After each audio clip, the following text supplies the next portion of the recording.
Hello అండి, అందరికీ నమస్తే అండి. అందరూ బాగుండాలి, అందులో నేను ఉండాలి.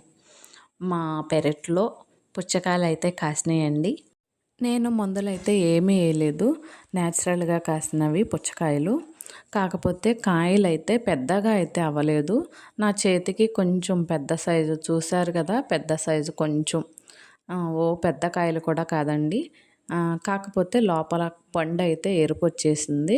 అలాగే దోసకాయలు కూడా కాసినాయండి. దోసకాయలు కూడా అందులో చాలా తియ్యగా ఉంటాయని చెప్పి నేనైతే చాలా ఆశపడ్డాను.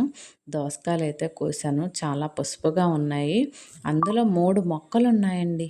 ఆ 3 మొక్కల్లో ఒకటేదో కానీ చేదయ్యింది. కానీ మిగిలిన 2 మొక్కలు దోసకాయలైతే చాలా అంటే చాలా బాగున్నాయి. పుల్లగా తియ్యగా ఉన్నాయి. అవైతే ఓకే అండి, బాగున్నాయి. పుచ్చకాయలు చూసారు కదా, కట్ చేశాను, ఎర్రగా ఉంది. చూడగానే తినేయాలనిపించింది. అలా అని చెప్పి నోట్లో పెట్టుకుంటే అంత తీపిగా ఏం లేదండి. అంత బ్యాడ్ ఏమి లేదు, తీపిగా అంత తీపిగా ఏం లేదు.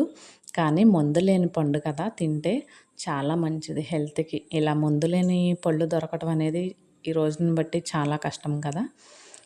అంత తీపిగా అనేది లేకపోయినా కానీ చెట్టున కాసింది మనం కాయించుకుని ఏ మందులు లేకుండా తింటే మన హెల్త్‌కి కూడా చాలా మంచిది. కాయ అయితే ఒక మాదిరిగా అయితే తీపిగానే ఉందండి. నా వీడియో నచ్చితే ఒక లైక్ చేసి నావి మరిన్ని వీడియోస్ కోసం నా ఛానల్ని సబ్స్క్రైబ్ చేసుకుని సపోర్ట్ చేయండి.